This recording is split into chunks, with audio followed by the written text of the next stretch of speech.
Assalamualaikum warahmatullahi wabarakatuh. Alhamdulillah wassalatu wassalamu ala Rasulillah, amma ba'du. Kaum muslimin dan muslimat rahimakumullah.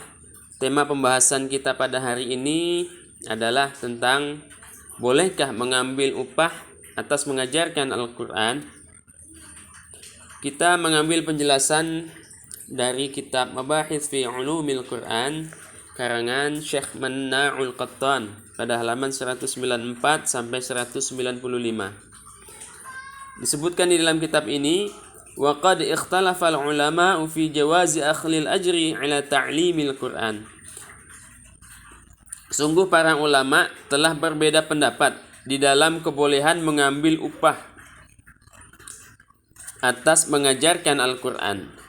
Wa rajahal muhaqqaqun al-jawazu, dan para ulama peneliti telah menguatkan akan kebolehan mengambil upah tersebut. Liqaulihi sallallahu alaihi wasallam, berdasarkan hadis Rasulullah sallallahu alaihi wasallam, inna ahaqqa ma akhadtum alaihi ajran kitaballah. Sungguhnya yang paling berhak kalian ambil upah atasnya adalah kitabullah. Wa qawlihi, dan berdasarkan hadis Rasulullah sallallahu alaihi wasallam juga, zawwajtukaha bima ma'aka minal Qur'an. Aku menikahkan engkau dengannya, bima ma'aka minal Qur'an, dengan Al-Qur'an yang engkau hafal. Kemudian dijelaskan lagi, wa qassama ba'dul ulama'i ta'limal Qur'ani taqsiman jayyidan lil halatil mukhtalifati. Dan sebagian para ulama telah membagi tentang pengajaran Al-Qur'an dengan bagian yang baik berdasarkan keadaan yang bermacam-macam. Wa bayyanu hukma kulli halatin minha, dan mereka menjelaskan hukum setiap keadaan-keadaan itu di antaranya. Qala Abu Laits fi Kitabil Bustan. Abu Laits berkata di dalam kitab Al-Bustan, at-ta'limu ala salasati aujuhin. Mengajarkan Al-Qur'an itu ada 3 bentuk. Ahaduhal hisbatu wa la ya'khudhu bihi 'audan. Salah satunya yang pertama adalah tidak mau mengambil upah. Tidak mau mengambil upah. Wasani an yu'allima bil ujrah. Yang kedua, mengajar dengan menetapkan tarif atau upah. Yang ketiga, an yu'allima bi ghairi syartin fa idza uhdiya ilaihi qabala. Dan yang ketiga, yaitu mengajarkan dengan tanpa syarat, kemudian jika diberikan hadiah maka ia menerima. Jadi ada 3 model. Fal awwalu, model yang pertama, yakni yang tidak mau menerima upah, ma'jurun alaih wa huwa amalul anbiya'i alaihimus salatu wassalam. Nah, ini adalah hanya mengharapkan pahala atasnya, dan dia adalah amal atau tindakan dari para anbiya, para nabi alaihimus salatu wassalam.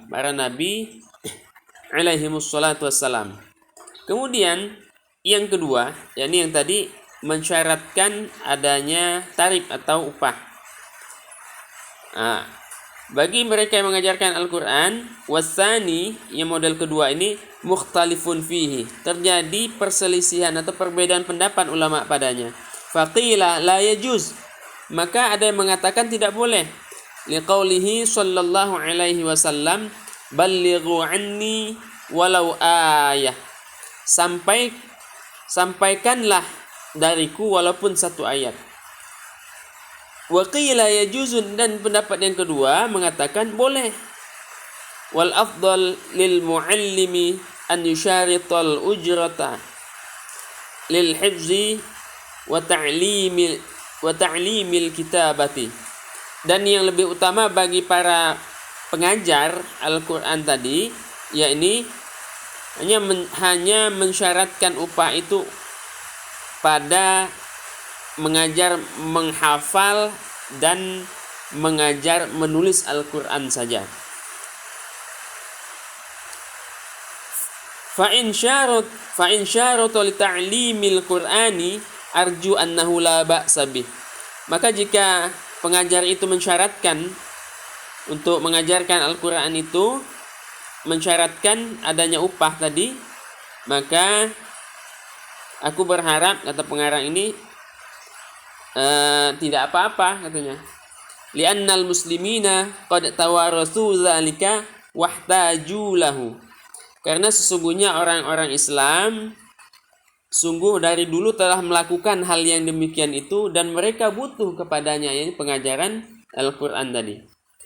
Wa amma tsalitsu, dan adapun model yang ketiga tadi di atas tadi adalah mereka mengajarkan tanpa syarat ada upah, tapi ketika diberikan hadiah mereka menerima. Nah, ini model yang ketiga.